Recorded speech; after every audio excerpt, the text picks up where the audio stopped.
Salut les gens, j'espère que vous allez bien. Aujourd'hui on se retrouve pour une update lecture. J'ai 4 livres à vous présenter, dont 2 qui sont très petits et on commence dès maintenant.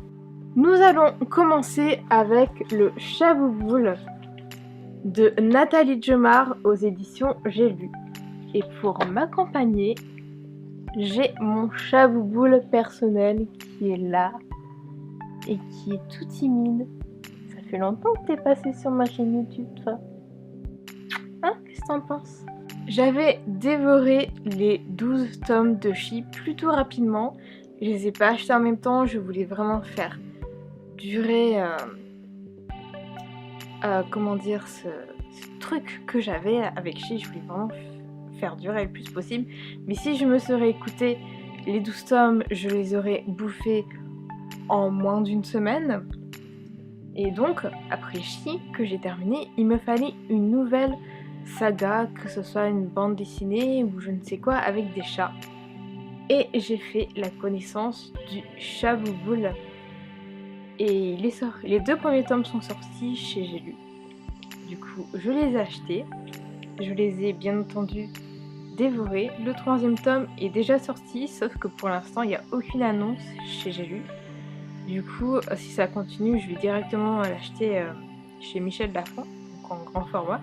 Mais si vous avez des informations sur le 3e tome chez J'ai lu, je suis clairement preneuse parce que vu que j'ai commencé en petit format, j'aimerais quand même bien continuer. J'ai un chat qui n'est pas forcément mince, alors quand j'ai entendu parler du Chabouboule, quand j'ai découvert de quoi il s'agissait, j'ai tout de suite pensé à mon chat et en lisant, j'ai encore plus pensé à mon chat. Rien que ça, c'est tout à fait mon chat qui essaie de se lécher et qui n'y arrive pas avec cette toute petite langue trop bide. Rien que ça, c'est mon chat. J'ai retrouvé, comme dans Chi, mais pas exploité de la même manière, certaines choses que mon chat fait au quotidien. Par exemple, la folie des chats, c'est-à-dire quand il court d'une pièce à une autre à une allure folle sans s'arrêter et à presque nous faire tomber. Ou alors la nuit, quand il se balade, quand on essaie de dormir avec lui, que lui, pendant qu'on essaie de dormir, il est en train soit de se lécher, soit de je ne sais pas, de faire les 400 coups, ce genre de choses qui prête à sourire. Et puis vu qu'il est gros, bah je sais pas, mais moi un chat gros, j'ai envie de l'embêter plus qu'un autre. Du coup avec mon demi-frère et même avec ma mère, on l'embête. C'est pas méchant, mais on l'embête, mais parfois il doit en avoir marre. Et bah là c'est pareil. Dans cette bande dessinée, ce chat, on l'embête. Sauf que moi je tiens à dire, je n'ai jamais commencé mon chat dans un congélateur parce qu'il fait chaud. Non.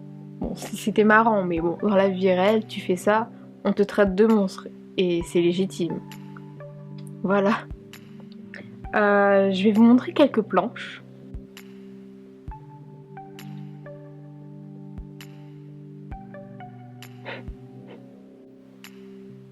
Je trouve bien entendu que les planches, que les dessins sont très bien faits, très réalistes. Enfin, je veux dire, ça ressemble vraiment à un chat, quoi.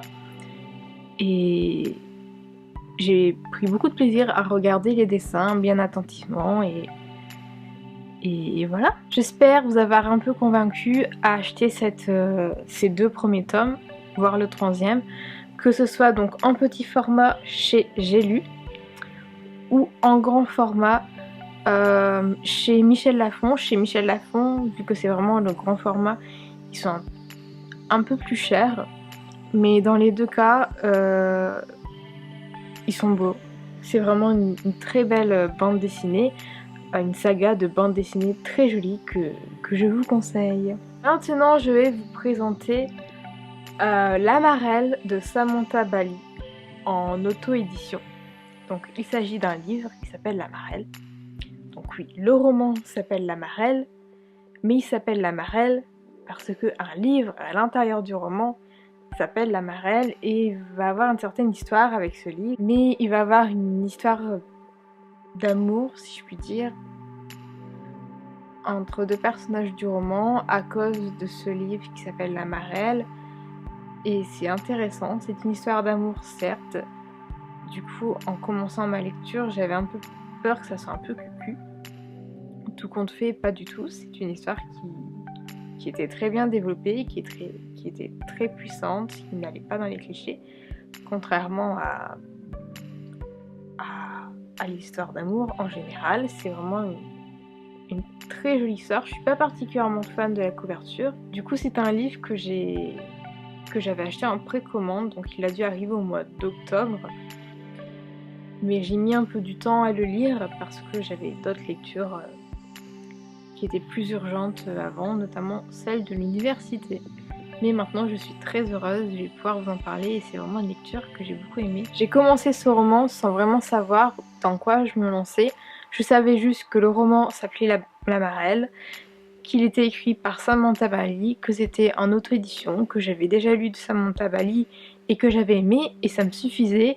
Et j'ai eu raison. Nous faisons tout d'abord la connaissance de Sarah qui a eu une aventure avec un certain Nathaniel et d'après les flashbacks que nous propose le roman sur cette aventure avec Nathaniel et Sarah, on comprend que en fait cette aventure ne s'est pas bien terminée. Donc dans un premier temps, on va vraiment penser que Nathaniel c'est un véritable connard, que c'est un lâche, qu'il est tout simplement parti du jour au lendemain, comme ça, sans explication. Mais en fait, non, c'est beaucoup plus compliqué que ça, et ça change du fait quand on passe sur un connard. Donc là, c'est vraiment un spoil que je vous fais. Ça change qu'en fait, le personnage masculin, que c'est pas forcément un connard en fait, que en fait c'est beaucoup plus profond que ça, que c'est beaucoup plus travaillé que ça, que faire le cliché du mec connard en fait. Et c'est ça qui m'a plu, je pense. La morale de ce roman, en tout cas moi je l'ai compris de cette manière-là, c'est que on peut se faire passer pour n'importe qui. On peut faire croire n'importe quoi. La morale, c'est qu'en fait, la société pèse tellement sur nous que parfois on a peur de se montrer tel que nous sommes vraiment à certaines personnes.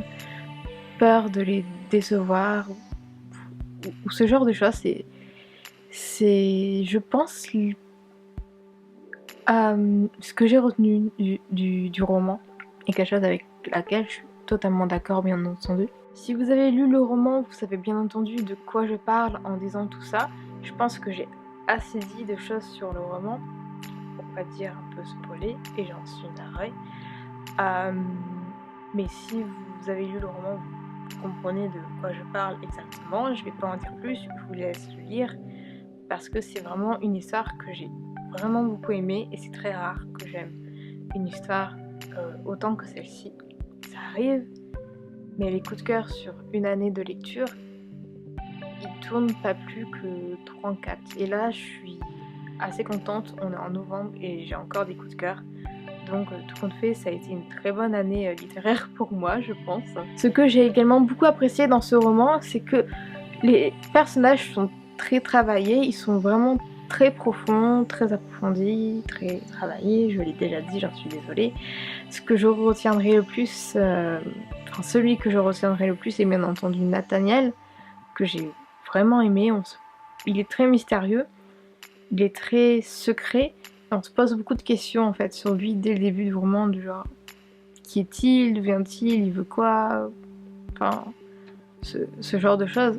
Et c'est ce genre de questions et les réponses que m'a apporté le roman qui m'a fait, je pense, tant aimer ce personnage. Bien entendu, c'est pas que je n'aime pas Sarah, mais je veux dire, Nathaniel m'a beaucoup marqué par son histoire qui n'est pas forcément très très joyeuse, et par tout ce mystère, et enfin c'est vraiment un personnage qui m'a profondément marqué. C'est un roman que je vous conseille beaucoup, ça change des histoires d'amour très gnangnan. C'est une histoire d'amour qui a été écrite avec un certain recul, avec une certaine maturité. Je pense que j'ai vraiment dit tout ce que j'avais à dire sur ce roman. En tout cas, il est uniquement disponible en numérique et en auto-édition sur Amazon. Et il est vraiment pas cher. Et en plus, c'est plutôt pratique à lire. Le dernier livre que j'ai à vous présenter, il s'agit d'un classique, d'un livre qu'on ne présente plus à présent. Il s'agit de Orgueil et préjugés de Jane Austen aux éditions 10-18.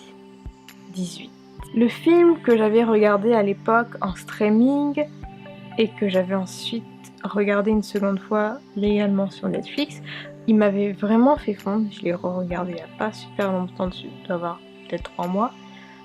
Il m'avait vraiment fait fondre et il m'avait touchée, il m'avait émue.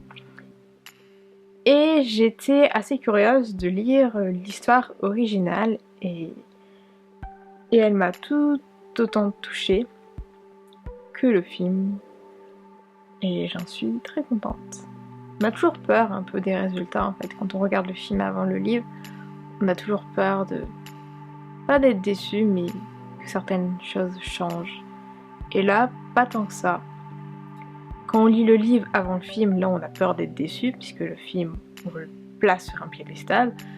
Mais quand on regarde le film avant le livre, c'est différent. Malgré que ce soit une traduction, donc anglaise jusqu'à une traduction française, le style de Jane Austen est très bien, il est plaisant à lire, il est simple, il est pas casse-tête. On voit que ça date d'une certaine époque, bien entendu, il y a certains mots qu'on n'a plus tendance à employer. Je trouve qu'elle a vraiment un très très joli style d'écriture. L'histoire est bien entendu romantique, pourtant vous savez que les histoires romantiques, c'est pas forcément ma tasse de thé.